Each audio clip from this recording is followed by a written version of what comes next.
So give us a second here. We'll let YouTube go live. Let the audience build just 1 second, and we will be ready to go in just a few seconds. Okay, looks like we're live. We're on. This is America Free Radio. I'm your host, Brooks Agnew. We're coming to you live from an undisclosed location east of the Appalachian Mountains. This is where the past meets the future. And here the results are always positive. We might go a little past your imagination, but have no fear. You will be safely traveling with us.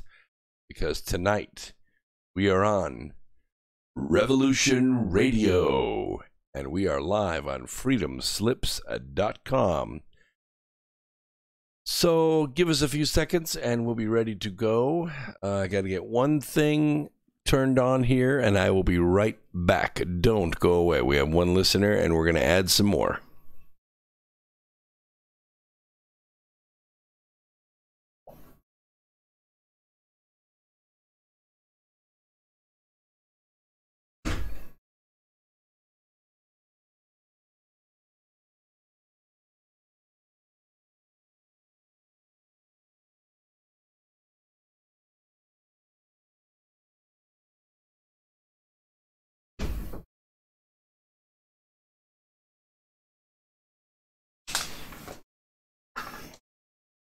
Okay, listen up. If you're not having your notifications turned on your YouTube, you're not going to be notified that we're live when we go live. You're just going to have to be watching YouTube and say, oh, wow, you know, Brooks is live tonight. But we are. So this is the way to do it. You see that little bell over there? Right here, over here on the side? Point to it. Right. Yeah, right there, that little bell. You just click on that bell, and that will turn your notifications on. And next time we are live, then you'll be notified instantly, no matter what you're doing on the line, and you'll know that we're live. And that's all you have to do. And this is a 2-hour program on Wednesday nights, a 3-hour program on Sunday nights. I am so glad that you are here. Let's get started. We have a lot of stuff to go through, and it's going to be some fun stuff too. Some fun stuff too. You know that the Tehran plane got shot down, and I've been doing a little bit of investigating. You know, I just want to know what's the deal. I mean, we get a little bit of information here and there, but you probably haven't heard all of this. So I'm going to share this with you. Turns out that there was security camera footage from the night that this Ukrainian passenger jet was shot down last week. And it shows not one, but two missiles shooting at this jet. That kind of rules out an accident, doesn't it? One was fired just shortly after 6 a.m. on January 8th. And then 30 seconds later, a second missile hits the jet, which already was on fire. Now, you know that the pilot and co-pilot, when they had their 737 passenger jet, probably neither one of these guys were military pilots. The jet gets hit in the motor. It catches on fire. They start to turn the jet. You know, they're grabbing the ailerons and they're turning that. You're going to go back and try and land again. And darned if those guys didn't shoot at it again. They shot at the 737 twice. The plane tried to return to the airport before exploding and crashing.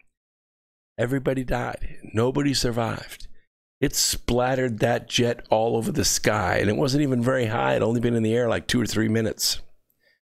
That's sounds on purpose to me. These are surface-to-air, thermally guided missiles designed not to hit buildings, but to hit jets. Somebody wanted to splash this 737.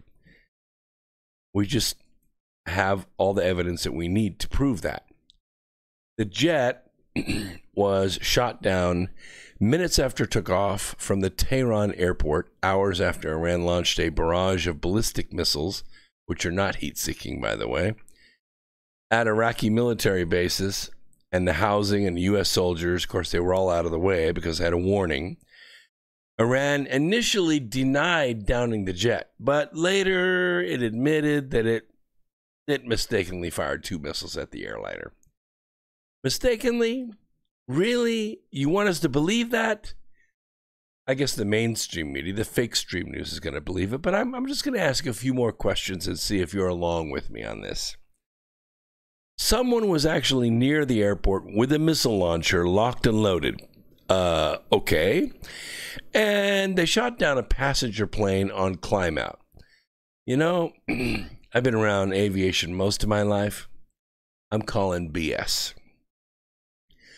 The New York Times concluded that the plane's transponder stopped working 23 seconds after the first missile strike. 7 seconds later, the second missile slammed into the plane, according to the Times. The video was taken from the roof of a building 4 miles from an Iranian military facility.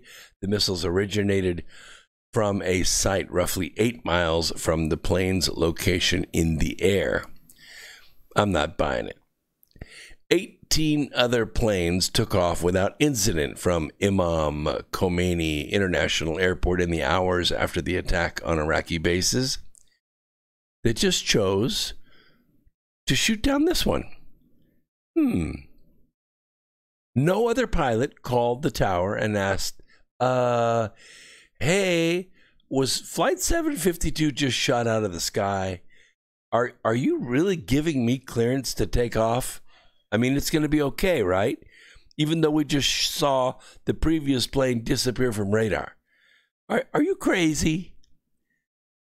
Iran announced Tuesday that it detained 30 people in connection with the shootdown. Oh, I'll bet one of them was the guy that had his cell phone filming it. What do you say? You know, my guess is that it's the wrong 30 people. I'm sure the trial and sentencing will be made public so that people can find out what really happened. Aren't you? Yeah, no. We'll wait for that one. The big question on everybody's mind, it's on your mind right now, I can tell. Hey, who was on that plane? A Ukrainian team of 45 experts and search and rescue personnel, including some who worked on the Malaysia Airlines case, arrived in Tehran early Thursday of last week, to investigate the cause of the Ukrainian International Airlines crash and to identify the bodies. Ukrainian Foreign Minister Vadim Prystaiko told reporters Friday that, as it happens with these cases, the investigation team is not happy. They want to have more access. They want more rapid access. Prystaiko said they want to have more information and so forth. Whether this is justified as the requests, that is very difficult to tell. Is what he said. Of course, immediately, even though the Iranians are welcoming an investigation, they bulldozed the whole site. Yeah, they bulldozed the whole site. Picked up all the bodies, picked up all the scrap. You can't even tell a plane landed there now. Photos purported to be from the crash site, posted on social media, showed remnants of a missile from the Russian-made Tor air defense system, known in NATO parlance as the SA-15 Gauntlet. Russia has exported the surface-to-air missiles to several countries, including Iran in 2005. It's designed to hit targets in the short to medium range. The Tor is a short-range surface-to-air missile that originated in the Soviet Union. Iran is known to possess Tor systems. A 2007 Sputnik report documented tests some of the 29 tours supplied to the country by Russia. Danilov wrote on his Facebook page Thursday of last week that he wanted investigators to scour the crash for that. But among other challenges investigators faced was that the crash site was very quickly cleared and bulldozed. Parts of the plane were taken to a nearby hangar. Ukraine didn't get access to the black box until Friday. Pristaiko said investigators were examining pieces of the plane and the chemical residue on it, and were also at a hospital analyzing bodies of the people who perished in the crash. What do you think? See, I'm calling BS. When it's your operation, I was going to call it a mistake. When it's your operation to shoot this jet down, and then it's your operation to scrub the site, make sure that every loose end is bulldozed. I want the top 4 inches of this ground to disappear somewhere in the desert, and I want it to happen right now. That is not being transparent. That is not how plane crashes are investigated. And this wasn't a crash. This was a plane attack. Now, there are a lot of theorists out there that are saying, oh, well, they shot the plane out of the sky because they were anticipating a counterattack by Trump's forces. And so they thought the jet taking off was one of the counterattacks. I'm not buying it.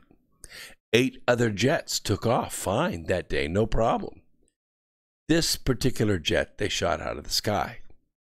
This particular jet had particular people on that jet.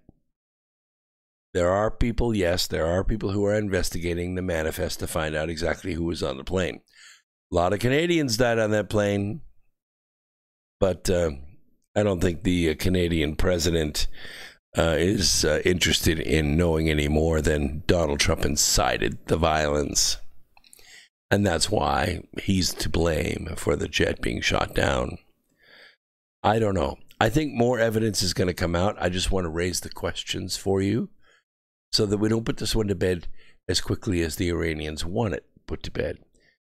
Right? I think we need to find out what went on. I think we need to find out, when we have a homicide of 176 civilians, there should be an investigation. And I think the 30 people that were arrested, probably not even involved. My opinion. All right. You know who the DHS is, right? Okay. We're, from time to time, we're worried about this,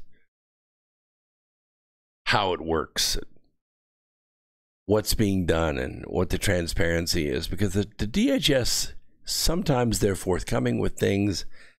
Oh, you like this? This is my official Space Force hat. Yes, I got it at Trump Tower a couple of weeks ago at the official Trump store. So to buy this hat is a donation to the Trump campaign.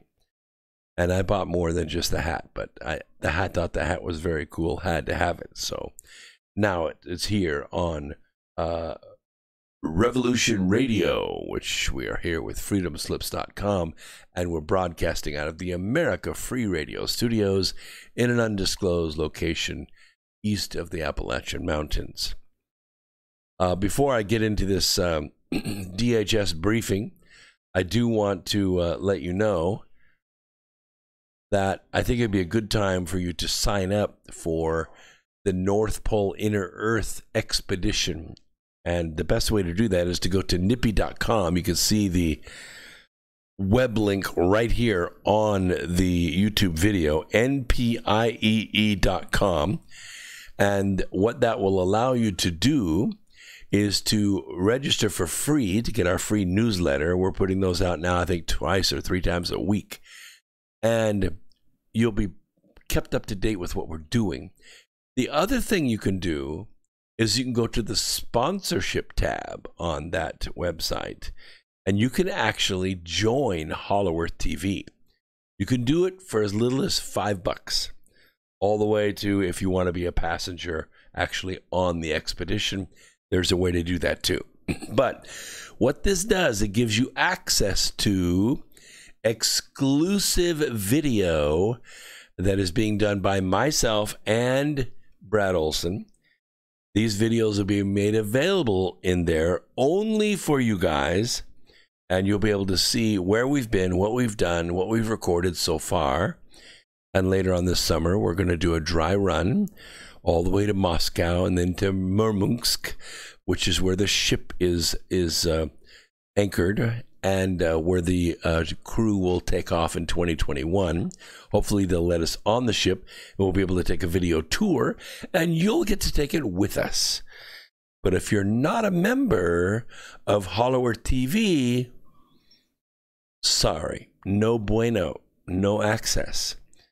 This is how we pay for the venture. I know for a fact there are 40 million of you out there. 40 million Hollow Earth enthusiasts out there. All it takes is a small number of them to sign up for Hollow Earth TV, and this whole venture becomes the whole venture. And we're not in this to make money. That's not the purpose for doing it. We're in this to make it possible to sail these seas that have never been sailed before, to film what we see and to stream it live so you go with us. Simple as that. That's all it's there for. Nippy.com. Take off. Enjoy yourselves over there. And don't forget, coming up, Contact in the Desert in May, and we have the Human Origins Conference coming up in April. And you can just go to the website and check those out at brooksagnew.com, brooksagnew.com. Click on the upcoming events, and you'll be kept up to date. All right, let's talk about this DHS. What's going on? What's going on? Tuesday, which would be yesterday, the Speaker of the Assembly in Kansas. Have you heard this? No? Better perk up and listen. The Speaker of the Assembly in Kansas suddenly canceled all activities of the legislative body, and he directed all state legislators to board National Guard buses for a DHS briefing on a military base. Now, according to sources, Speaker Ron Rickman canceled all afternoon committee meetings so lawmakers could be shuttled to Forbes Field inside the 190th Air Refueling Wings portion of the airfield. Quote, "We were asked by the Attorney General to have this meeting," Rickman said. He said it was a security issue, and so we're going to go. It wasn't a request. You don't get to go home. And this is what happened. A spokesperson for the Adjutant General's Department says Adjutant General Major General Lee Taffanelli presented the briefing at the request of Governor Laura Kelly. A spokesperson for the Adjutant General's Department said Adjutant Major General Lee Taffanelli had this to say. Well, House members were given an overview of the security in Kansas, including information applicable to the security of the state and its citizens. A lawmaker told the TV station, local TV there, that the meeting focused on staying wary of best practices to avoid potential cybersecurity threats with a foreign country. Really? The Adjutant General spokesperson writes, "Understanding the nature of these issues will increase awareness and prevent potential security missteps." I don't know, guys. My BS detector's way up there right now. That's not really what I'm thinking would be a reason to shuttle all these people off to something like that. I'm not buying it. Something else is going on here. Representative Brett Parker, a Democrat from Overland Park, said there was no specific threat and that information covered a fairly broad range of topics. He said there was a lot of energy around the briefing before lawmakers were bussed from the State House because they didn't know what to expect. People just weren't exactly sure what the topic would be covered or what would be about. There was a lot of speculation, and in the end, it wasn't anything terribly exciting. Parker said 90% of the briefing could have been covered in an email. Really? I'm not sure I'm buying the official spokesman's statement. First of all, cybersecurity briefings can be done online. No problem. A webinar, PDF, or an afternoon guest appearance. You don't suddenly cancel all the meetings and load everyone up on a bus and pack them off without press to a DHS facility for a briefing on cybersecurity. And I also don't buy into some sources out there saying that this was life-altering or horrifying in nature. Because after the meeting, Representative Stephanie Clayton, who's a Democrat from Overland Park, described it as a routine security briefing. It was a nice to tour the facility, she said, but somewhat anticlimactic, giving the buildup. Now, Representative Jason Probst, a Democrat from Hutchinson, said there was no need for alarm. It felt like a routine warning to be smart and careful when using online communication. Well, there's a little bit more to add to this. Oh, you noticed that already.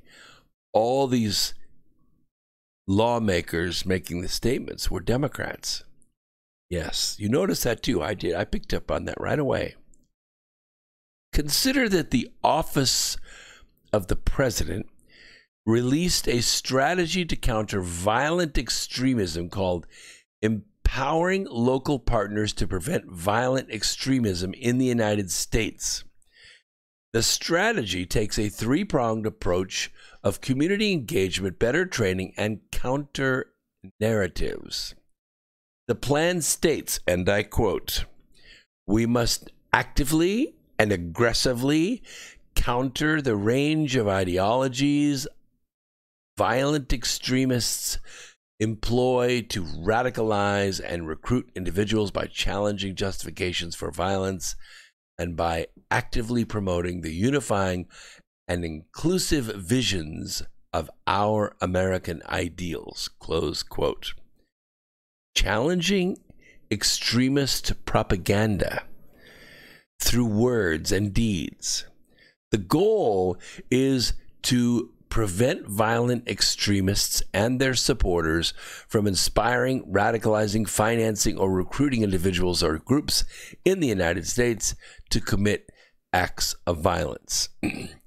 That sounds a little different than routine, doesn't it to you? That sounds a little bit different, like, oh, just be wary and, be careful nobody sends you a phishing email in your email, right? There's more to it. More to it. Make no mistake here. This surprise meeting by the Kansas governor was expensive. It was disruptive. It was unique and definitely not routine. Listen, Earth Explorers, when I say there's a bomb in play, I am implying that the global syndicate is losing the war in Washington. They are. They don't like losing. At least 46 major times since 1993, radical Islam has served the global syndicate by executing cataclysmic events to allow their bureaucrats buried in our government to strip our rights from us. They may again use an even bigger catastrophe in a desperate attempt to break Trump voters away from the president. Remember this. The syndicate hates you. They intend to subjugate you. According to a political morning consult survey released on today, 56% of voters expect the president to be elected next year, including 85% of Republicans and 51% of independents. If the election takes place, and now it's actually not assured, the results will likely deal a crushing blow to the Democrat majority in the House, which will stop all efforts to legally remove him from office. And this is absolutely not what the global syndicate wants. Here's what we do know about this mandatory surprise briefing. They divided them up by party. Yeah, Democrats go over here, Republicans go over here. Two separate briefings, one for them and one for them. The subject matter was so sensitive, Kansas Deputy Attorney General J. Scott Emler sent a letter to Speaker Ron Rickman Tuesday saying the DHS briefing should be given in a closed party caucus, one for Democrats and the other for Republicans. There are some things that come to mind about this, Earth Explorers. First, without a quorum of both parties in the room, no decisions could be made by the body. Second, no FOIA, no Freedom of Information request could be made because it's not an official act of the state legislature. Third, if the discussion might reveal any sources or alliances that need to be kept secret in order to be effective, each party could be placed under oath not to reveal by their own party bosses at the meeting. And keep in mind, reporters and staffers not allowed on the buses. No leaks, no pics, no notes. The Kansas State Senate, they're going to get the same briefing tomorrow. I'll follow up on this and let you know Sunday when I find out. I will also try to find out if other states are having similar party-exclusive briefings.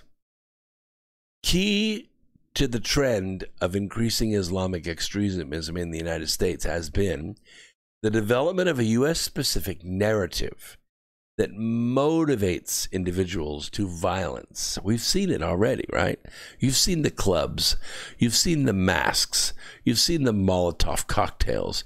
You've seen the punching and the stabbing and all that. You've seen it. It has been the development of a U.S.-specific narrative, and it reaches the fringe, troubled people inside of our country.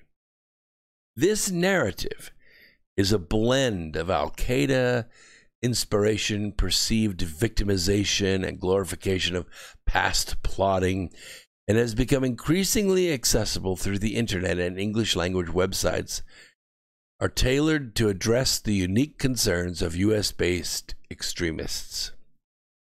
To the disaffected, to the aggrieved, to troubled individuals, the narrative explains in a simple framework the ills around them and the geopolitical discord, the income inequality, the homelessness, the voicelessness of the people, and the geopolitical discord they see on their television sets and on the internet. How many victims are there? I mean, that's what diversity is all about, right? The root word to diversity is divide. That's what they do. They divide you up into these little groups, and then they acknowledge you so you feel powerful and represented. But actually what they've done is they've emasculated you. They take away all your power because now you're no longer united. Divided, you fall. The narrative is easy to understand, and it grants meaning and heroic outlet for the discontented and the alienated. That's why I wrote the book Alienated Nation, that you can see in the rotation there of the books that I've written. Remember, Secretary of State Mike Pompeo has long advocated putting the Muslim Brotherhood on the terrorism list.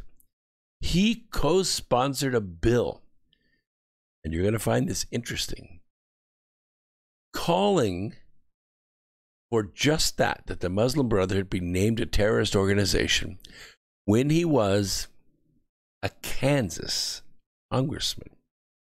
And although he didn't mention it directly in Cairo earlier this year or last year, he made clear that this administration is confronting what he described as the ugly reality of radical Islam.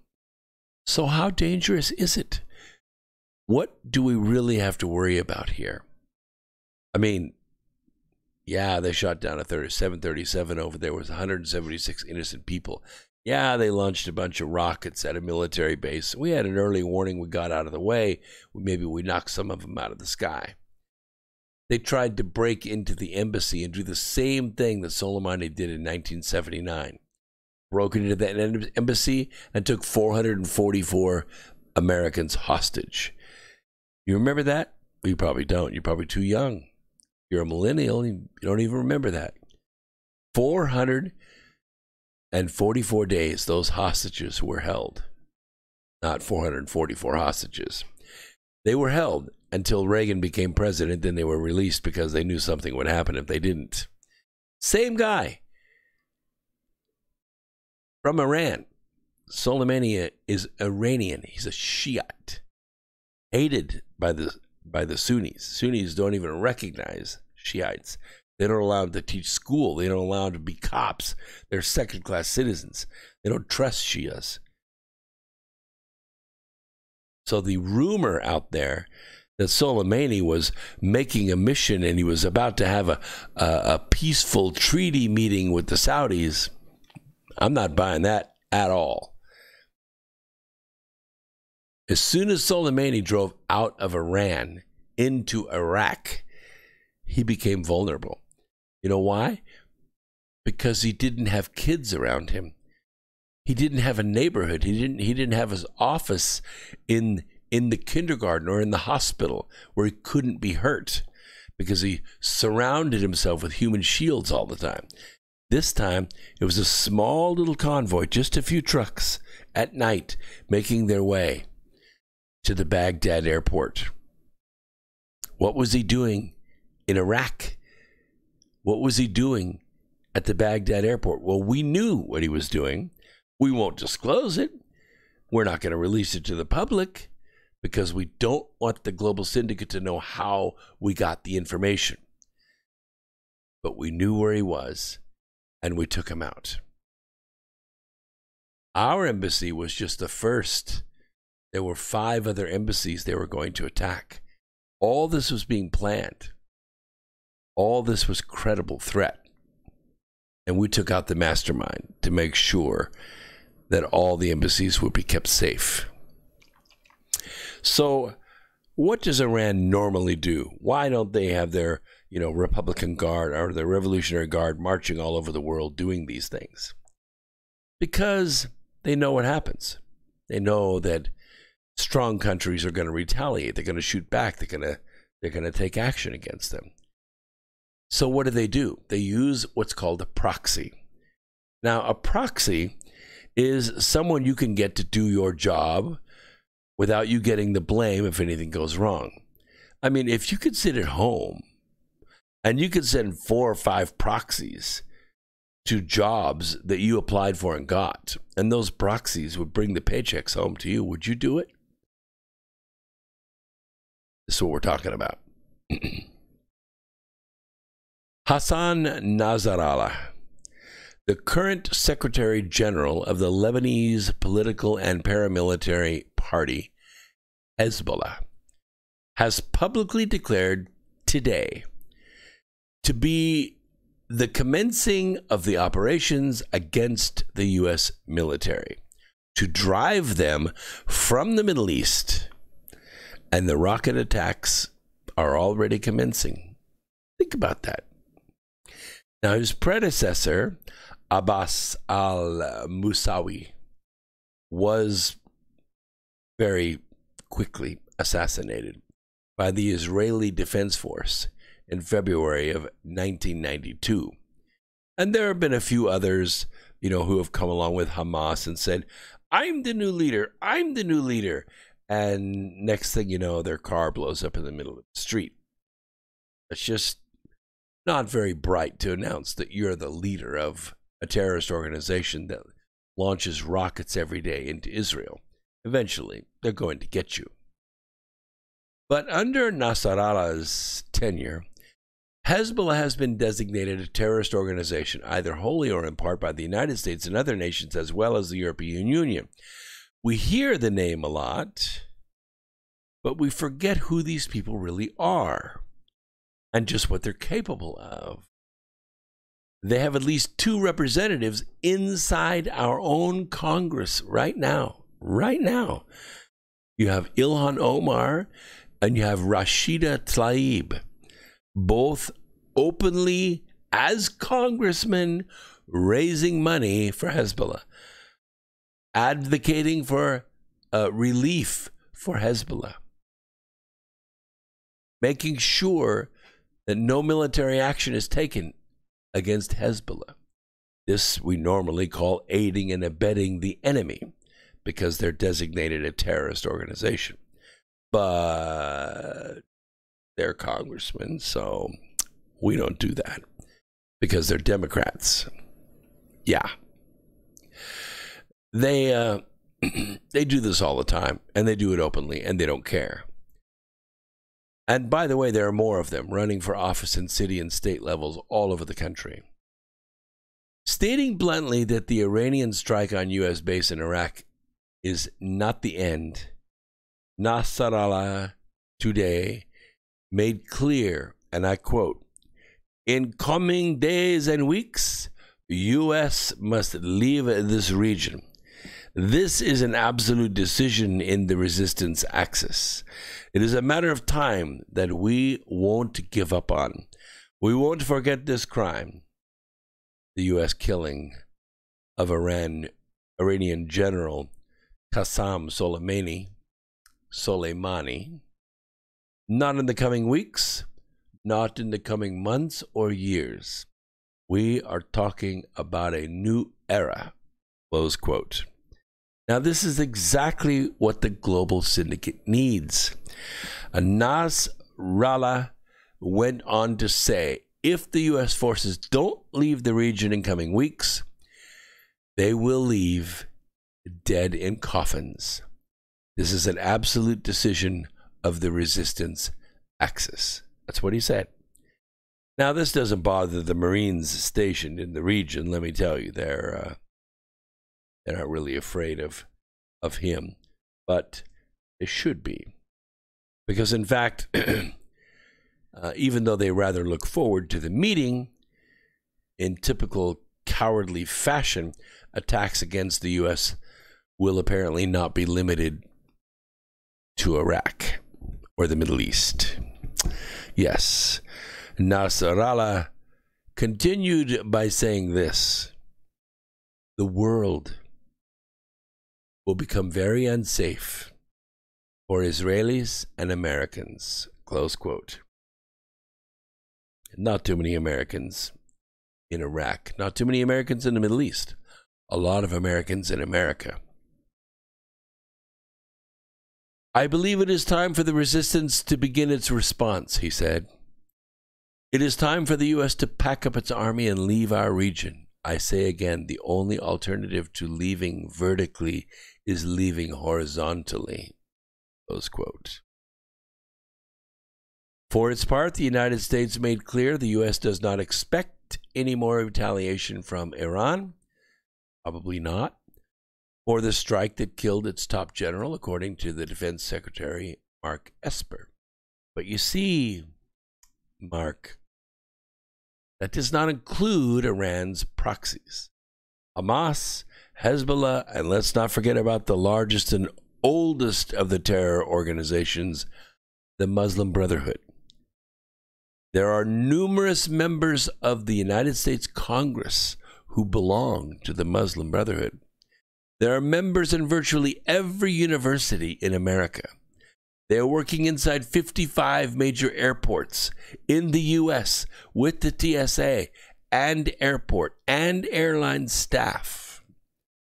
Apparently, Nasrallah also indicated American civilians are not to be touched. Apparently. He said, I want to be very clear, we don't mean the American people all across the region. There are American citizens, traders, journalists, engineers, and doctors. They cannot be touched. Any harm to U.S. civilians will only serve Trump's agenda. Close quote. Unlike others who make boisterous comments in the Middle East, Nasrallah has an actual track record of engaging and defeating actual military forces. Nasrallah's forces defeated Israel at the Battle of Bint Baal in 2006. 5,000 elite Israeli soldiers with air cover were defeated by 100 Hezbollah fighters. In spite of 3 sustained attempts by the IDF to conquer the town, it remained in the hands of Hezbollah until the end of the war.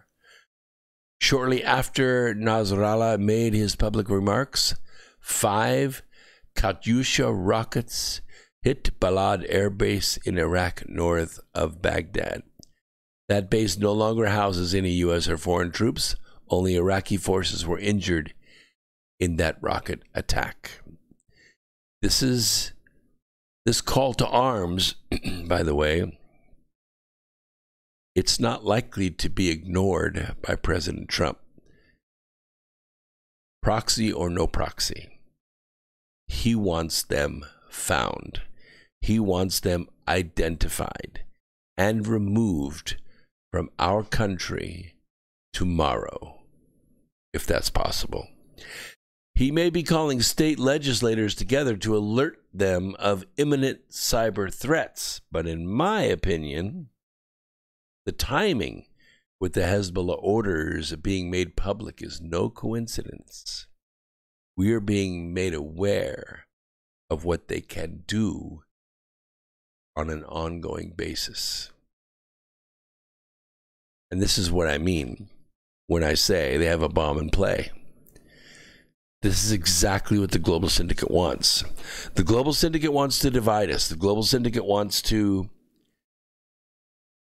keep us in fear. We think we just entered the roaring 20s. We did. We think the economy is just wonderful. It is. And it's getting better. It's not quite there here in North Carolina. We're still at 7%, Mr. President, but we're working on it. We think that the stock market's performing super well, and it is. I have friends that made over $50,000 in interest on their 401ks last year. That's pretty crazy, isn't it? That's a lot of growth. That's the kind of growth we like to see. 4, 5, 6 years of that kind of growth, you could retire in style. That's what we like to see. But I told you, the global syndicate, they don't like losing. They don't like losing, and they never give up. So I'm just telling you, be careful. Make sure that your vehicle always has at least a half a tank of fuel in it.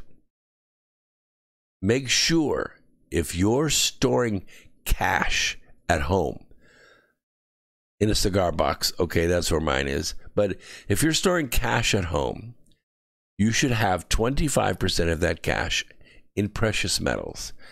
I recommend silver because it's cheap. Everybody can afford to buy it. It's like, $15, $16, $17 an ounce. It's cheap. You could buy a 10-ounce bar for $170. And it's not going to go any lower than that. It might go higher than that. But here's the deal. If the United States government comes forward and says, you know what?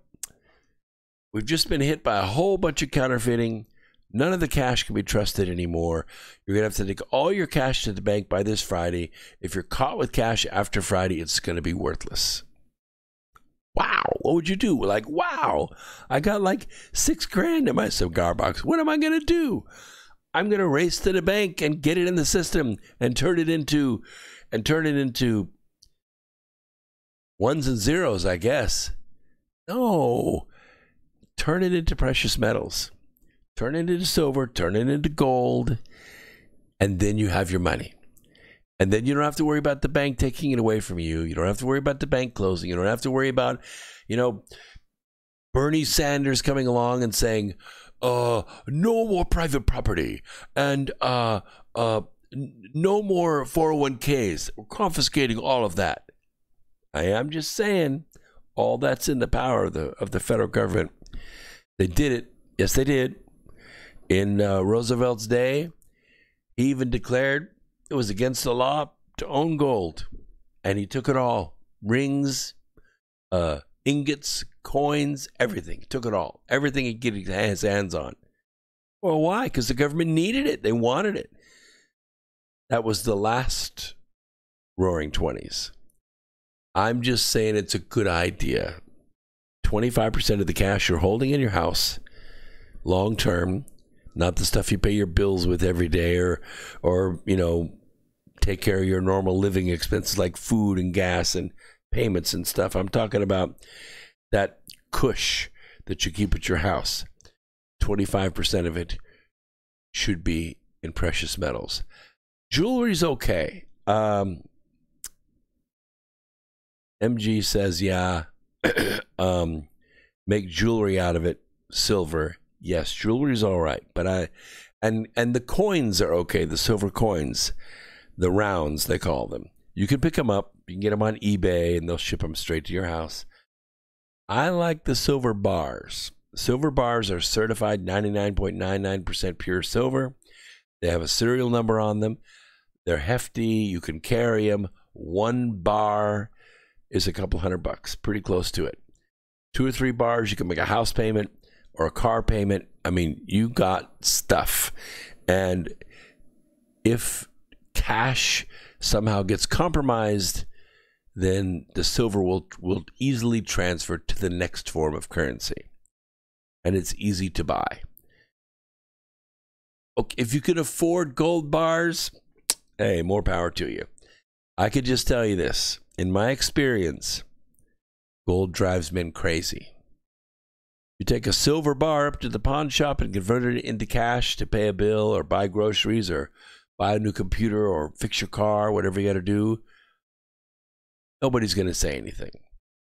You take a gold bar up to the pawn shop, they're going to find out where you live. I'm just saying, gold drives people nutso. Silver, you can get by with. We will take a quick break in about 6 minutes. And when we come back, we're going to talk about space travel and asteroid mining and some great stuff.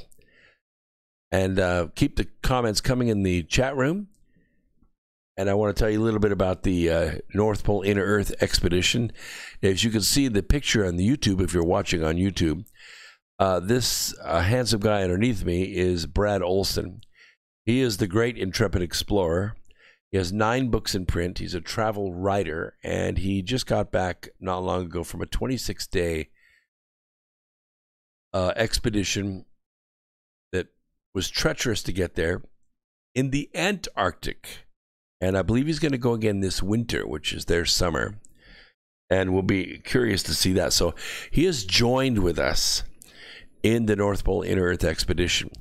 So it's wonderful having him on board. And if you want to hear about what's going on and what we're doing, then there are a couple things you can do. You can come to one of the conferences. We got one in Sedona on Easter weekend. And around the country, we're going to be speaking about this. And you can sign up for Hollow Earth TV. That's easy to do. All you have to go is to nippy.com, NPIEE.com. It's right there. And that stands for North Pole Inner Earth Expedition. You can sign up for Hollow Earth TV. It's as cheap as $5. If you want to come with us, we're selling 20 spaces on the ship. That's That's all we can do. The rest of it's all going to be taken up with scientists. It ain't cheap, but if you're a Japanese businessman out there, or you're an oil tycoon or a real estate tycoon, and you really want to do something off the chain, I mean at the very bottom of the bucket list, this is it. Because none of your friends are going to get to do this. You be the only one. You can come on and you can join. Also, let me tell you one more thing. I want you to, if I don't think I have that screen, I'm looking, yes, here it is. I have webinars. We had the last webinar on January 11th. It was a good success. Students liked it. The presentation was amazing. The first class was well attended. Nobody left early. Nobody fell asleep. And they were greatly empowered. Class 2 is a follow-up with that first class. We're going to check on how they're doing on their journals. And we're going to help them with their individual mentoring. Now, I'm a Six Sigma Master Black Belt. It means I can teach other Black Belts in the art of statistics for process improvement. It sounds fancy, but I've been doing it for the Fortune 500 for a number of years, and I've gotten very, very good at it. Well, now I'm kind of getting close to retirement, but I don't want to give up on that. I want to stop doing it for the Fortune 500. I'm going to do it for you. The next class starts on February 8th. All you have to do is go to brooksagnew.com, click on the webinars link, and it's right there. There were 3 dates. We had January 11th, February 8th, and we've got a date in March. You sign up for any of those classes, I promise you, you will kickstart your 2020, and the whole decade will change for you. That's what I want you to do. We'll see you when we get back from the break. YouTubers, just keep hanging out, and we're going to cover a little bit more stuff that the people at Revolution Radio don't get to hear because they're going to be listening to commercials and all kinds of other stuff. So I got about a minute and a half with that. And when we come back, we're going to talk about small business and the moon to Mars. And there's a lot of very cool stuff happening. I mean, you think it's science fiction, and maybe at some time it probably was, but now it's turning into science fact. A lot of private companies have been jockeying for position for a number of years. Of course, to raise money to do that usually takes 4 or 5 guys mortgaging their homes to start a company like that.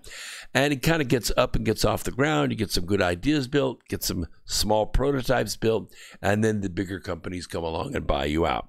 Or you merge with other small companies, and we've seen a lot of that happening. So what we're going to talk about is the equipment that's being used, the equipment that's being dreamed, and what it means for you. We'll be right back after this. Don't go away. More X Squared Radio on the America Free Radio Network right after this. All right, let's see what we can do about, we will park our folks at Revolution Radio and bring them in after the break. How about that? Does that sound good? Let's see if I can get them up. Well, I can't figure out how to end them. That's pretty crazy. Maybe we'll just have to let their commercials run in the background. I can't seem to figure out how to mute them on Skype. That's all right. Welcome to live radio. What was that? Somebody put a note in my phone. Oh, yes. March 7th is the other date.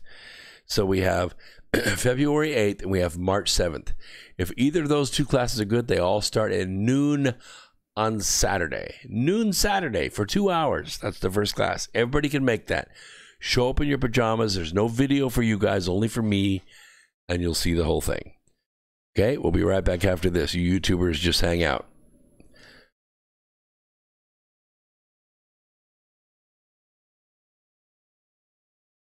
Here we go. Going to break.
Okay, I guess we're good to go. I think all of the commercials have run.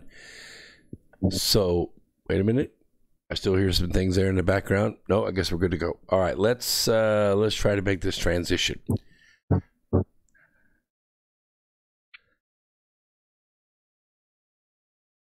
Welcome back to X Squared Radio. I'm your host, Brooks Agnew. We're coming to you live from the America Free Radio studios on Revolution Radio, which is part of freedomslips.com.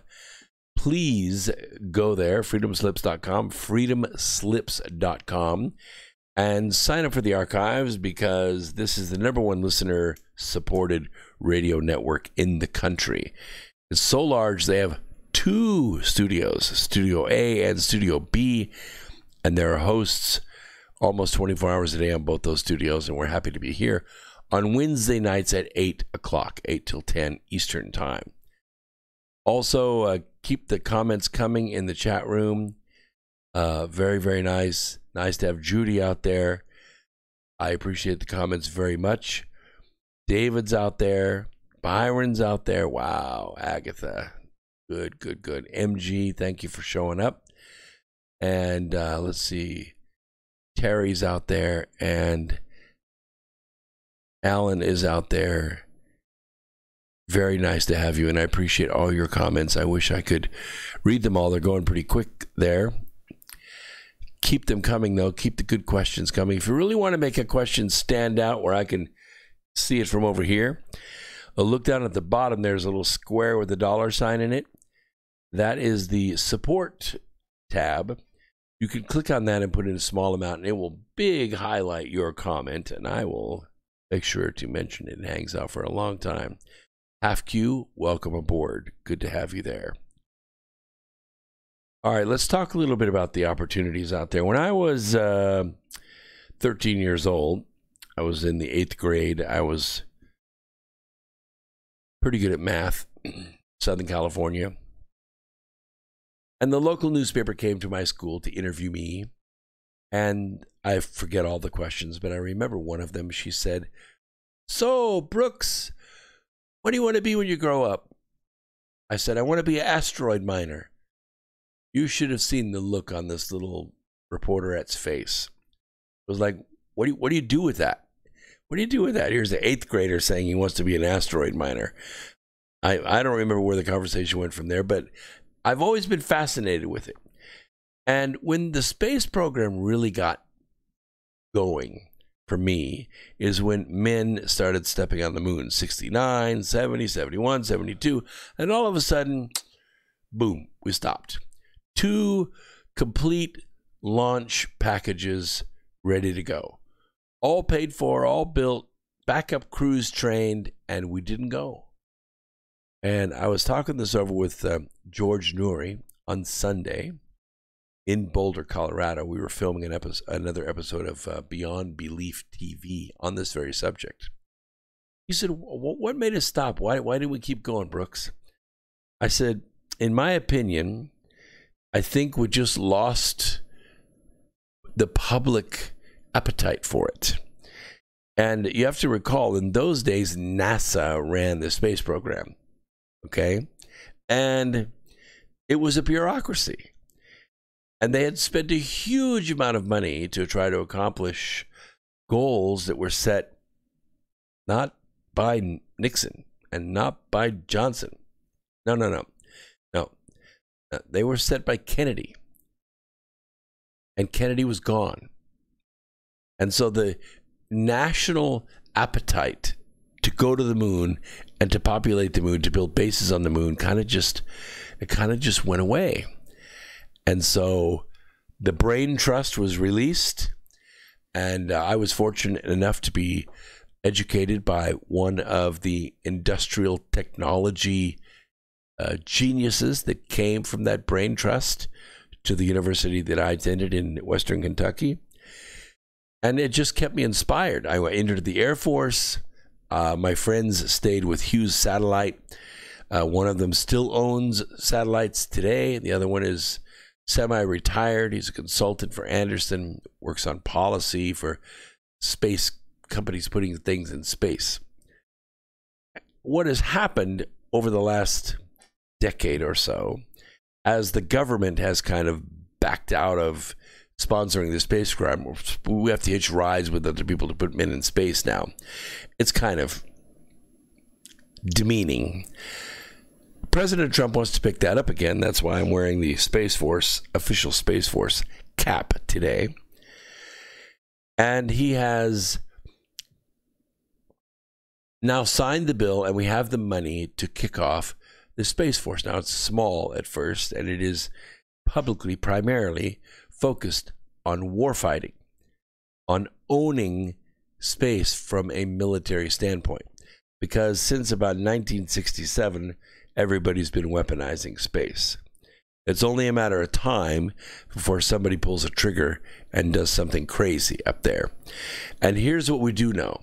We do know that he who controls the moon will control the earth. How do I know that? Because it's the high ground. In any military strategy, it's always best to hold the high ground.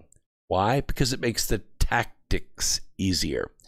It's always easier to shoot down, to look down, to move down against the enemy than it is to move up or into the, sunlight in your face. It's always best to have the high ground. And the moon right now is the high ground, not orbit. Orbit's too vulnerable. The moon is the place to be. So what has happened is the flavor of making grant money available to small businesses, and I read the abstracts today. Wow. There are about 250 abstracts, 250 abstracts from small companies that did everything from electrolysis, that's turning water into hydrogen and oxygen for fuel, which you think is pretty easy. We can do it, in sixth grade chemistry class. Pretty easy to do, to make boom gas.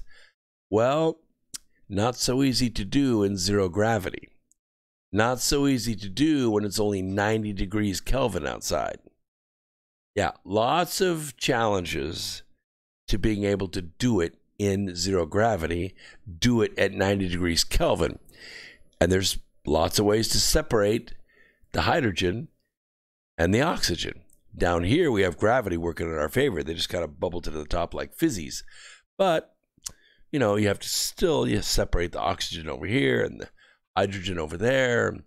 Got to kind of keep them separate, because if the hydrogen gets too close to the oxygen and some little bit of, activation energy occurs, boom, it all goes back to water quite violently. And that is the nature of rocket fuel. That's how we make it. We want to be able to make it in space, and we want to be able to make it from space water. And where do we find the space water? We find the space water on the poles of the moon. We find the space water in the dark, low areas of those craters on the moon. They never get any light. All kinds of volatile compounds and ice and everything else down in the low parts of those craters. Just kept there, just frozen there, just preserved there, perfectly clean, ready to harvest. It's there for the picking. So NASA has awarded $15.75 million to U.S. small businesses for continued research development. I find it's very fascinating, very, very cool stuff. It makes me wish I was 35 instead of the age I am, but you know what? I'm still the young guy. Get out of my face about this.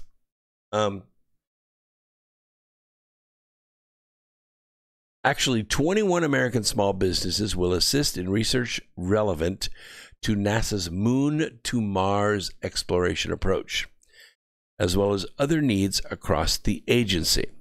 Now, you have to keep in mind, and I told this to George Sunday, NASA's not going to do this. Oh, they're going to put on a good show. They're going to do the big PR. They're going to do the big handshaking, patch-wearing, hat-wearing, orange jumpsuit flashing show. But they're not going to do it. It's going to be private industry that does this. Why? I know this because there's so much profit in it. There's money to be made. You heard of a little company called SpaceX? Yeah, most people have.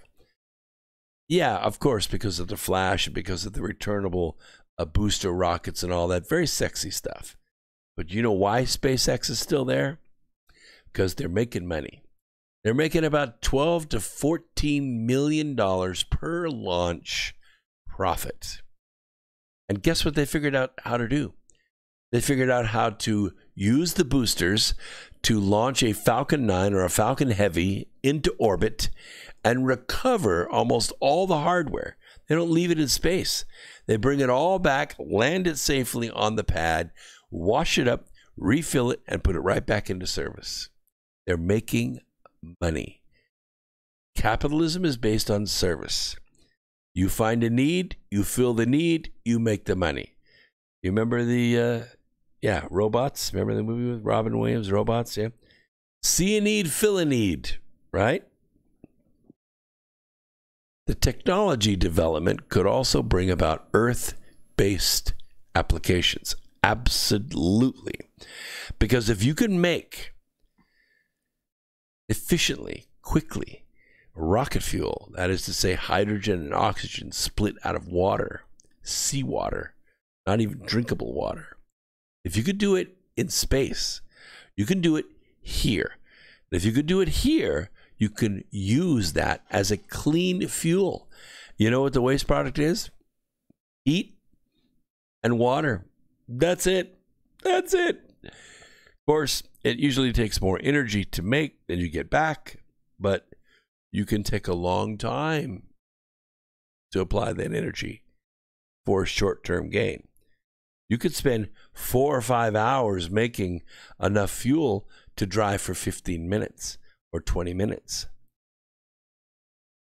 That may be all you have to do. I'm just saying it's a lifestyle change.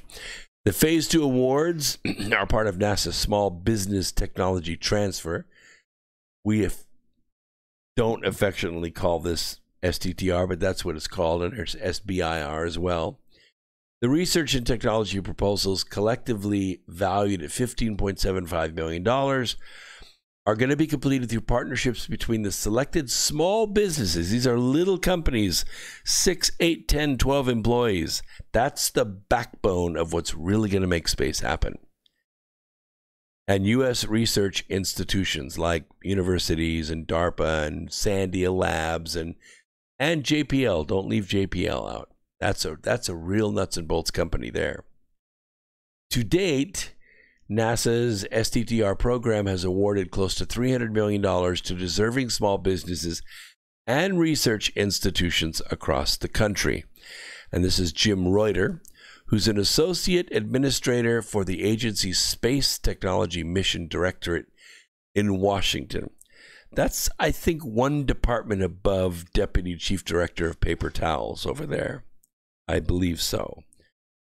With continued investment, NASA is enabling companies to pursue and develop innovative ideas that meet technology needs of the federal government.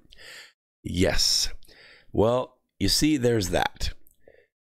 Because the question always came up today at work. Why are we doing that? I mean, we got problems here. We got homeless here. Why are we going back to space?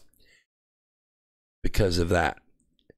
Because they're talking about meeting the technology needs of the federal government.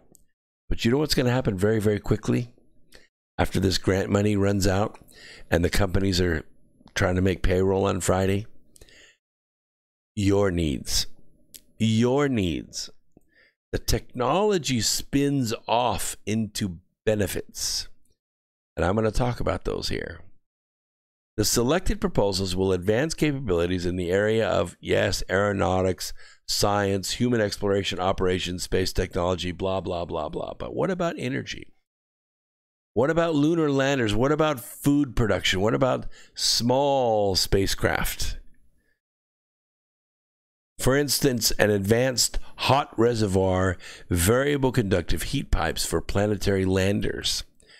For successful thermal management on the moon, in other words, to stay warm because it's about 90 degrees Kelvin, not too good. It's a couple hundred degrees below zero for you. Not very easy to survive without sunlight. This technology creates a hot reservoir, variable conductive heat pipe to operate for prolonged periods, maintaining constant payload temperature and turn off during the lunar night. A robust biofilm biomat reactor for conversion of mission-relevant feedstocks to products. If you've ever worked in the biofuels business, you'll know it's all about the feedstocks. Using canola seed, using soybeans, using seaweed, using wheatgrass, all palm oil, all kinds of feedstocks with catalysts and heat and a little bit of agitation, and you could turn it into a fuel that's just as powerful as diesel. A simple and robust bioreactor system to enable rapid microbial growth. Of course, that will make alcohol. Alcohol can be used to esterify any fatty acid with a catalyst to turn it into a saturated hydrocarbon ready for fuel. And this technology generates high protein biomass for a variety of applications, including nutritious foods. It could be used in space as well as on Earth, where protein-rich food is needed. All kinds of small satellite swarm technology, not only for recon and surveillance, but also for maintenance. For instance, we know we have about 10 to 15,000 pieces of sizable space junk up there. You really want to spend $1 billion taking a big vacuum cleaner up there to go pick up satellites and haul them back to Earth? No, because it presents a bunch of problems. The first is, it's a lot of money to get that big-ass ship off the ground up into orbit, right? You spend 90% of the energy getting up there. The second one is, how do you know what's junk and what's not junk? What happens if a ship goes up there and it starts picking up working satellites that belong to somebody else? It's all private property, you know. And the third one is, what happens if there's an error? What happens if you go up there and you push a satellite and it explodes or it runs into another satellite? Now you don't have 10 to 15,000 pieces of space junk. You have 20 to 30,000 pieces of space junk, and they're all traveling at 18,000 miles an hour. You see what a problem this could be? So there's a small company out there that has developed what's called a pop sail. Yeah, it's really simple, really simple. It's about the size of this right here. Yeah, that's it. That's the real size. See that? Real small. What this does is this little beggar attaches itself to the satellite with like super glue or a magnet or a tether of some kind. And then a sail pops out. A solar sail pops out of this about 6 feet by 6 feet. It catches the sun's rays and begins to pull the satellite out of orbit. It pulls it in the opposite direction of the sun, toward the Earth. It hits the upper atmosphere, burns up harmlessly, no harm, no foul. Very simple to do, very cheap to do, and you could carry a whole bunch of these things in your satellite. And all you have to do is sit here on the ground with your joystick and fly that little thing around, send out the little pop sail, it sticks to the satellite, pops the sail out, and the next thing you know, it's dragging its foot on the highway. It slows down, pushes itself right into the atmosphere, and burns up. You know who thought of that? Small company. That wasn't NASA. That wasn't a university. That was some guy in his basement or his attic or his garage. The proposals were selected according to their technical merit and their feasibility, in addition to the experience, qualification, and facilities of the submitting organization. Additional criteria included effectiveness of the work plan and the commercial potential. Only small businesses are awarded Phase 1 STTR stuff. Okay? Phase 2 is focused on the development, demonstration, and delivery of the innovation. Could take a little larger company, which means the Phase 1 company either merges with a Phase 2 company, or it says, hey, we just got this Phase 1 grant. We're now valuable. Let's go see if we can raise some money. And so they raise a couple $1 million, and now they're on to Phase 2. STTR stimulates technological innovation in the private sector. That's you.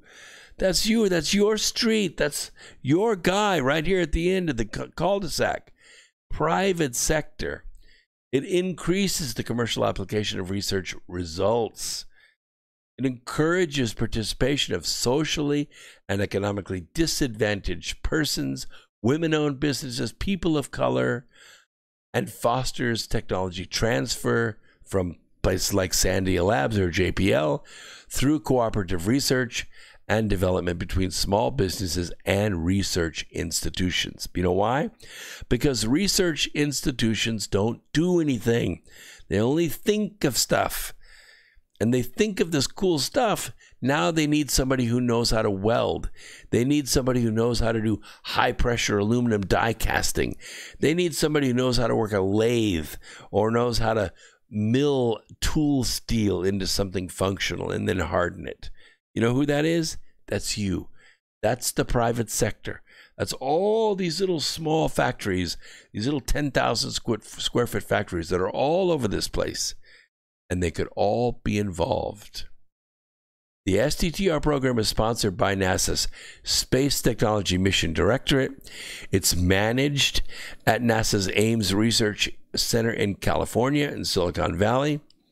Small business innovations supported by both the STTR and the Small Business Innovation Research Programs. These are called SBIR for research. And they contribute to Artemis, helping to land the first woman and next man on the moon by 2024. Hello, it's 2020. That's like 4 minutes from now, like 4 weekends from now. It's going to be 2024. So this is how it works. This is how exciting it is.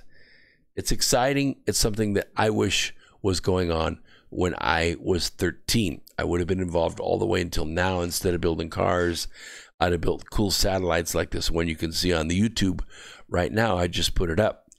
That's a real system right there.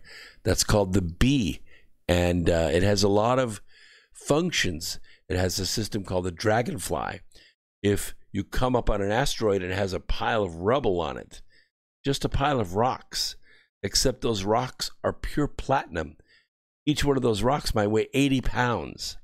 Well, the Dragonfly can go and just pick them off the surface of the asteroid. They're just kind of stuck all over it by very, very light amounts of gravity.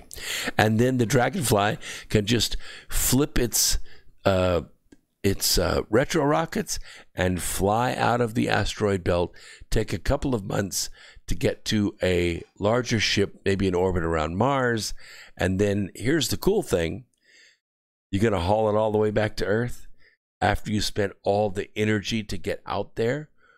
Or are you going to use the raw materials to actually build a facility on Mars?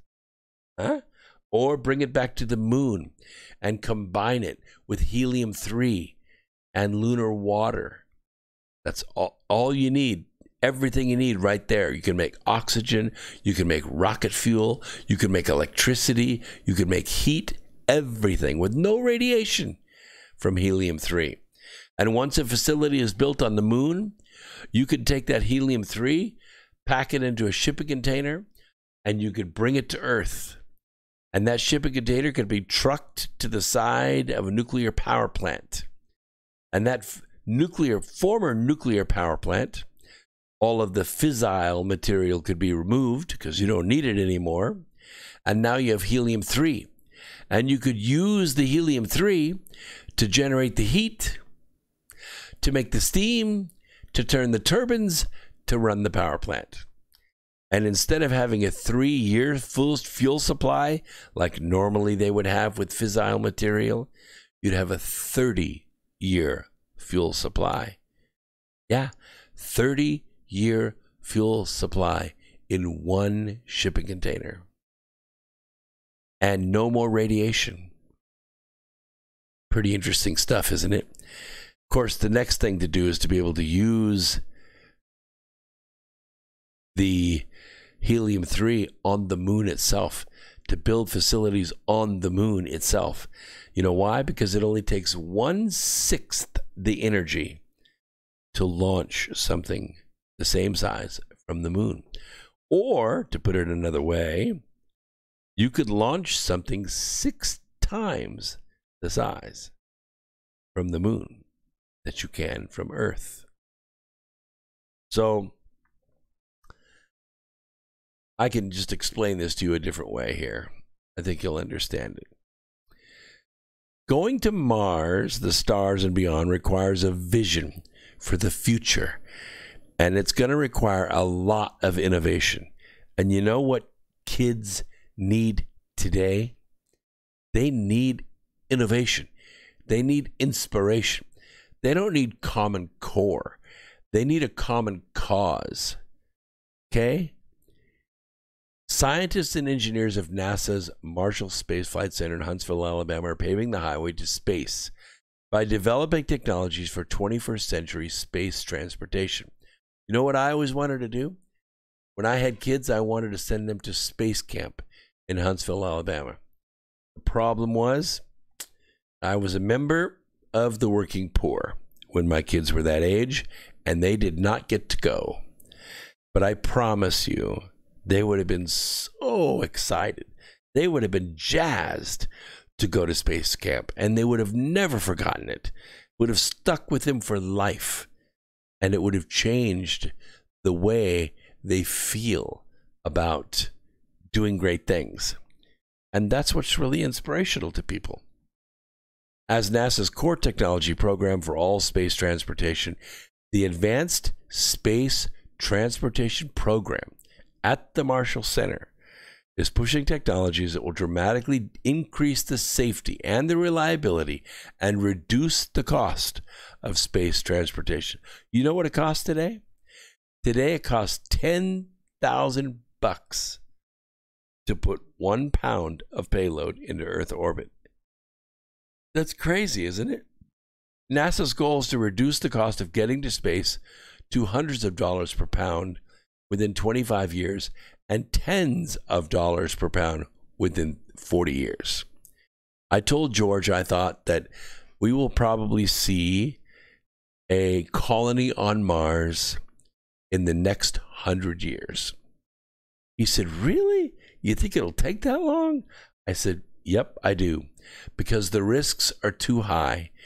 If you send 6 people or 60 people or 600 people to Mars and they die, you'll set the program back irreversibly. You have to create success. The only way to create success is to create a base on the moon first. The moon is 2 days away. A person can sit in a suit and they can eat Triscuits for 2 days while we go rescue them. Can't do that with Mars. With Mars, they're up to 7 months away. You gonna sit quietly in a suit for 7 months? No, you'll go crazy. You'll go crazy. Our dreams of everyday life in space and its promise for a better life on Earth are hostage to this high cost. So we need the next generation of launch vehicles. Yes, we have the Falcon 9. Yes, we have the Falcon Heavy, but think of it, how much it costs, okay? Let me show you what this means in terms of conversion factors. I'll get back to this stuff in here, but you know, the secret to life, I always say, is clean glassware and conversion factors. Because if you don't get your conversion factors right, your spacecraft is going to splat, right into the surface. So if you just think about it just for a second, like, wow, if you were in space, you were just like floating in space in your spacesuit. And you had to think of, what is the strength of the rocket that I need to get from here to there? If I was in an aluminum can in space and said, I'm so sick and tired of being weightless all the time. I mean, I can't even have a decent bowel movement here. I can't even wipe my nose correctly. I just would give anything to have normal gravity for just a few hours. You know how much thrust you would have to add to that aluminum can to get one gravity, to get one back to your normal weight? Well, let's think about it for a second. The strength of a rocket engine is called its thrust, right? It's the thrust. It's the push. The thrust is measured in pounds of thrust in the U.S., and it's in newtons under the metric system. It's about 4.45 newtons of thrust equals 1 pound. Okay, that's the conversion factor. A pound of thrust is the amount of thrust it would take to keep a 1 pound object stationary against the force of gravity on Earth. So on Earth, the acceleration of gravity is 32 feet per second per second. It means if I jumped off this roof and it was 32 feet, I would take 1 second to make that fall. And I'd be going 32 feet per second, which is about 50 miles an hour. In other words, I'd probably break my leg when I hit the ground. So if you were floating in space and you had, let's say you had a bag of baseballs. You have a bag of baseballs. And you figured if you threw one of those baseballs per second away from you at, say, you got a pretty good arm, let's say 21 miles an hour, your baseballs would be generating the equivalent of 1 pound of thrust. Now, if you throw the baseballs instead at 42 miles an hour, that's about that's a pretty good pace. Then you'd be generating about 2 pounds of thrust. If you were to throw the baseball, I'm just saying hypothetically, at 2,100 miles an hour, like, shooting them out of some kind of baseball gun, now you're generating 100 pounds of thrust. And now you get the gist of it, right? This is our slope of power. Now, one of the funny problems rockets have is that the objects that the engine wants to throw, well, they actually weigh something, right? You remember that bag of baseballs? They weigh something, right? You got to consider that when you're trying to thrust yourself, through space by throwing baseballs. So let's say you want to generate 100 pounds of thrust for an hour by throwing one baseball per second at the speed of 2,100 miles an hour. And that means that you're going to have to start with 3,600 1-pound baseballs. They're about 3,600 seconds in an hour, or 3,600 pounds of baseballs. Yeah, since you weigh 100 pounds in your spacesuit, you can see that the weight of your fuel dwarfs the weight of the payload, which is you. In fact, the fuel weighs 36 times more than the payload. And you know what? That is very common. Very common. That's why you have to have a huge rocket to get a tiny person into space right now. You got to carry a lot of fuel. The orbiter, the one we're getting ready to launch, it weighs 165,000 pounds without anything in it, empty, just sitting there on the ground. The external tank, 78,100 pounds without a thing in it. The two solid rocket fuel boosters, 185,000 pounds empty each. But then you have to load in the fuel. Each solid rocket booster holds 1.1 million pounds of fuel. The external tank, 143,000 gallons of liquid oxygen and 383,000 gallons of liquid hydrogen. By the way, those together weigh about 600,000 pounds. It's a lot. All total, this weight of about 4.4 million pounds to launch. That's 4.4 million pounds to get 165 pounds in orbit. It's a pretty big difference. To be fair, the orbiter can also carry a 65,000 pound payload, up to 15 by 60 in size, but it is still a big difference. The fuel weighs almost 20 times more than the orbiter. See, all that fuel is being thrown out the back of the space shuttle at the speed of perhaps 6,000 miles an hour. That's chemical rocket. Between 5 and 10,000 for the rocket velocities, 10,000 miles an hour. The solid rocket boosters burn for about 2 minutes. They generate about 3.3 million pounds of thrust each, and they're empty at the end of that, and then we recover that. So the three main engines which use the fuel in the external tank burn for about 8 minutes, generating 375,000 pounds of thrust during each burn.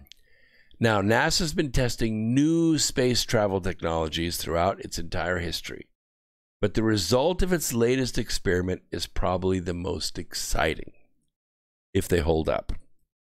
You see, there was a conference in Cleveland, Ohio, and scientists with NASA's Eagle Works laboratories in Houston, Texas, presented a paper indicating that they had achieved a small amount of thrust from a container that had no fuel. All it had was microwaves bouncing around inside of it. And if the results can be replicated reliably and scaled up, and that's a big if, since NASA's only produced them on a very small scale over a 2-day period, they could ultimately result in an ultra-lightweight, ultra-fast spacecraft that could carry humans to Mars in weeks instead of months, and to the nearest star system outside our own, which we call Proxima Centauri, in about 30 years. How about that? The type of container NASA tested was based on a model for a new space engine that doesn't use liquid propellant. It doesn't have to haul any fuel. It doesn't have to have any nuclear reactors. It's called the Canna drive. Like, I can't give it any more, Captain. That's actually what it was named after. The idea is that these microwaves bouncing from one end of a specifically designed, unevenly shaped container can create a difference in radiation pressure, causing thrust to be exerted toward the larger end of the container. A similar type of technology, called an MEM drive, electromagnetic drive, has been demonstrated to work in small-scale trials by China and Argentine scientists. These, just to explain them really quickly, they use what's called a superconducting magnet. Now, a superconducting magnet, this is not one, but let's just say that it is. One of the things that happens to a magnet, ceramic magnet, when you begin to approach very cold temperatures, is that the orbitals begin to stand straight up like this. But when the orbitals make their switch from here to here, straight up, the magnet vibrates. There's a small vibration that occurs. Now, we already know, if you listen to this program enough, that when you take a magnet and you move it along a metallic object, it will generate a current flow. But right now I'm having to use my fingers, work the metal back and forth. You see that? Well, that work kind of cancels out the whole thing. In fact, it takes more work for my fingers than I get back in electricity. But if you could hold the metal still and the magnet would vibrate itself without having to add any work to it, guess what you have? You have the ability to capture that vibration and force the current to flow in one direction. And now you have thrust. It's been demonstrated, but on very small levels. So we're talking probably CubeSats, because to have a magnet, a superconducting magnet that size, whew, that would be very expensive, and it would be very hard to get into orbit. But small size, it could be feasible.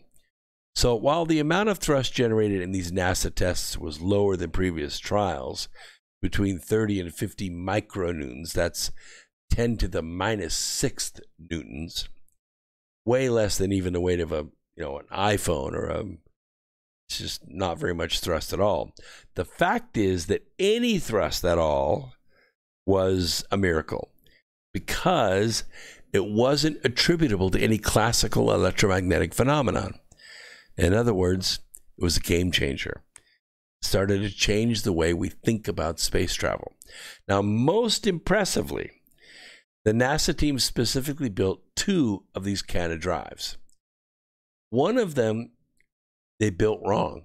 They just did it on purpose because one of the things you try to do is to create what we call a red rabbit.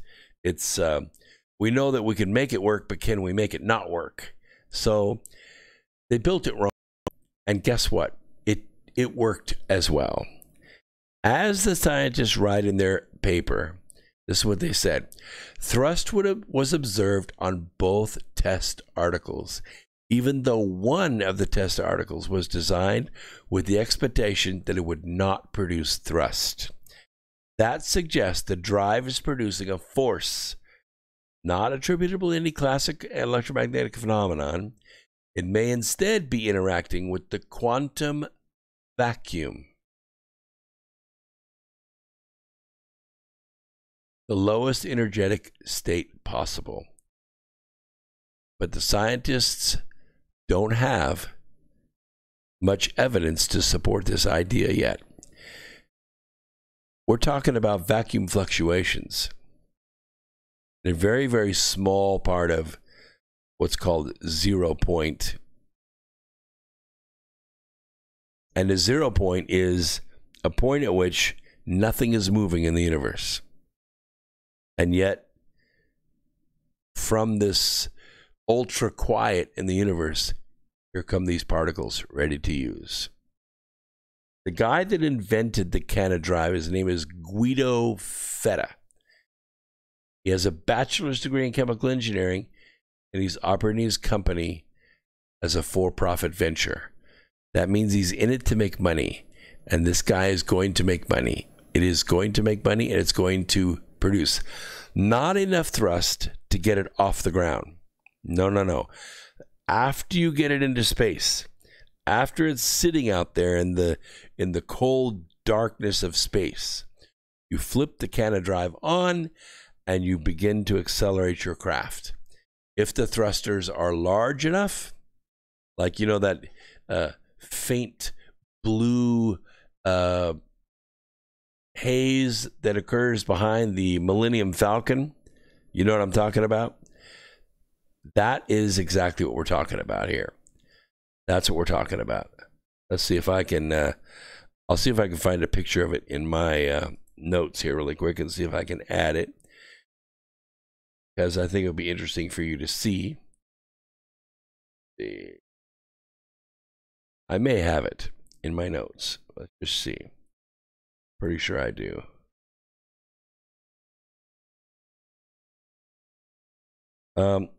While I'm looking for it, it is so exciting because, as I was explaining Sunday to George, human beings are natural explorers. We're not really warriors. We tend to like to have a frontier. We like to have a frontier. If we don't have a frontier, then what happens typically is we end up fighting over what's left, and we fight over the scraps, and we battle one another. Okay, I'm going to show you this picture on the YouTube. As you can see, this is the Canada drive. This is the blue that you see coming out the back of the craft.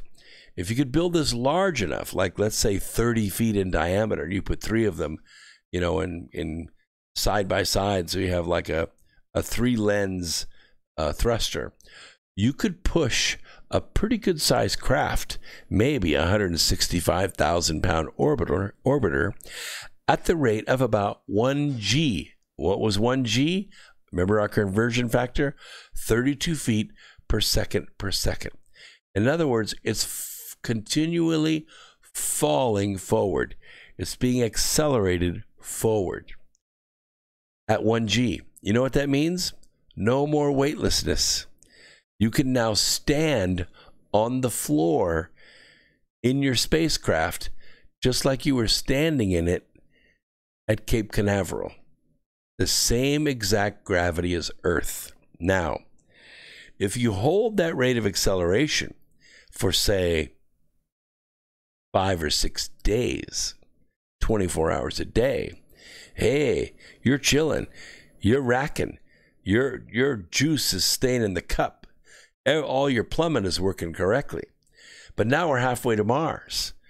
Now we turn the engines down low, we flip the spacecraft around where the engine is facing Mars, and now we decelerate at 1G.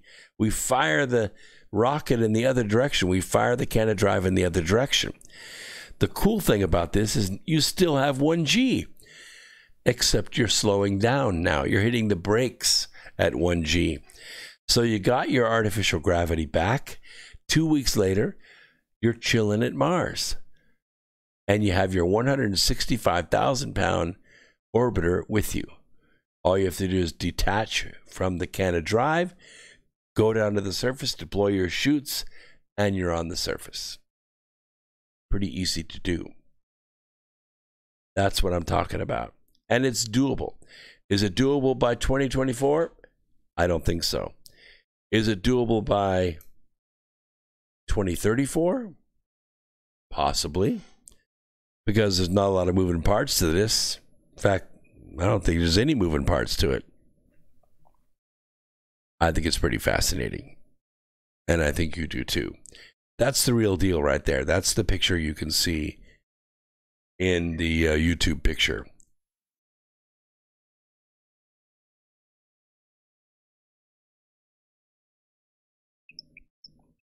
Some of the other thrusters, exotic technologies, antimatter, fusion, not really excited about the fission ones. Nobody wants a nuclear exhaust pipe while you're trying to take off from the Earth. But the antimatter would work. Pulse detonation rocket engines, advanced space transportation programs also developing a pulse detonation rocket engine that would lead to lightweight, low-cost rocket engines like an automobile engine. Pulse detonation rocket engines operated by injecting fuel and oxidizer into long cylinders and igniting the mixture with a spark plug. The explosive pressure of the detonation pushes the exhaust out the open end of the cylinder, providing thrust to the vehicle. Sort of like having a V8, with open headers. You use a lot of fuel. You still have to carry the fuel, but the rest of the function is pretty lightweight. You just have to have 8 cylinders, right? But that would sound pretty cool. No pistons, just the fuel detonating coming out the back. Kind of like, the potato guns we used to make? Where you get like a 2-inch piece of PVC about 2 feet long, and then you have a chamber made of 3-inch PVC, and then about a 1.5-inch PVC, and you stick the potato slug down in the 1.5 inch, spray a little hairspray into the 3-inch, and then you spark it. And what happens is the hairspray explodes and launches the potato gun at your neighbor's roof across the street. Similar thing as that. The Fast Track engine is a 60,000-pound thrust engine. It will be used for the first powered flight of NASA's X-34 technology.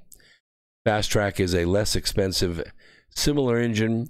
It has innovative design approach, uses commercial off-the-shelf parts and fewer of them. Fast Track uses common manufacturing methods, so building the engine is relatively easy and not as labor intensive as manufacturing a typical rocket engine. I like this. I like this idea. 60,000-pound thrust on a dragster. That would be very, very cool. And tethers. Tethers is an interesting technology. They use electromagnetic tethers for the first demonstration of a propellant-free space propulsion system. It could lead to a revolution in space transportation. An dynamic tether, sort of like a tape measure, works as a thruster as a magnetic field exerts a force on a current-carrying wire. When electrical current flows through the tether connected to a spacecraft, the force exerted on the tether by the magnetic field raises or lowers the orbit of a satellite depending on the direction of the current flowing. Good example of this would be if you ever watched anybody weld, like electric welding. So while when an arc is first struck, all that current flowing through the stick into the metal, you could see the cables laying on the ground will jump. They'll jump because of the force of the magnetic field generated by the current flowing through that wire. That's the force that they're talking about in these tethers. Same exact technology.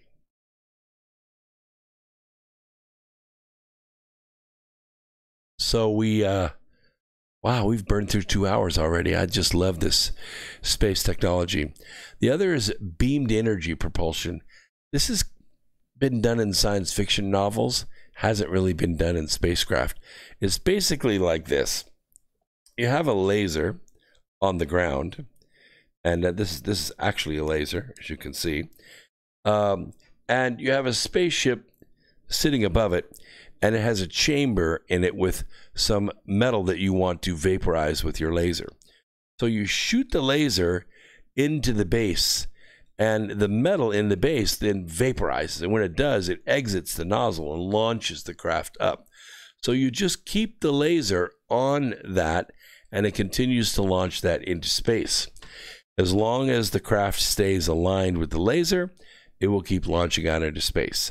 As soon as you turn the laser off, the metal cools and the craft just continues on out into orbit. It does work. There are a couple of weaknesses to it, as you could imagine. One would be, what happens if a cloud gets between you and the laser? Well, that's one. You kind of have to have clear skies. What happens if some flaw in the structure of the metal occurs and the thrust doesn't come out even, and the spacecraft makes a little turn and gets off the laser? You guessed it, that's another problem. What happens if the laser fails when you're halfway up and not quite all the way? That's going to be a long fall back to Earth, and it was not going to feel good when you reach the bottom. There are a lot of failure modes to this. They're not easy to fix. And they do make a technological hurdle. The other thing to be considered is it takes a lot of energy to make a laser that will keep that amount of power over that kind of distance. Because the energy transfer of any beam decreases with the square of the distance. Of course, lasers tend to hold it a little bit better because they're polarized light. They do not expand in 360 degrees in every direction. The light is polarized, and that means that the wavelengths of the lights don't bounce into one another and scatter everywhere. They stay pretty aligned. So a laser would be a little more efficient, a lot more efficient than, say, some very powerful flashlight sitting on the ground. And of course, then we also have the EM launchers like you would see at an amusement park, where it's just electromagnetic thrusters. And that's pretty cool.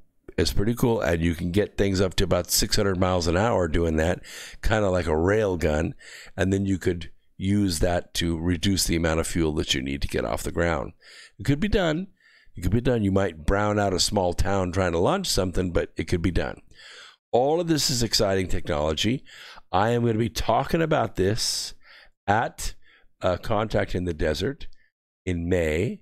And so I think you all should make your way out there. It's May 31st through June 1st. This is the Mac Daddy of conferences. I'm going to be speaking on asteroid mining and the future of energy in the big room. Yeah, it seats 1,200.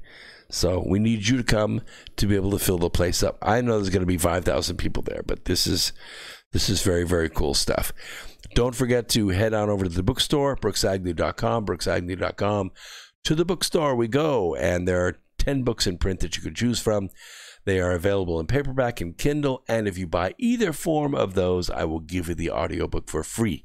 So if you're not a good reader, don't worry about it. I read it for you. We'll see you right here on Revolution Radio next week, same time. Peace, Earth Explorers.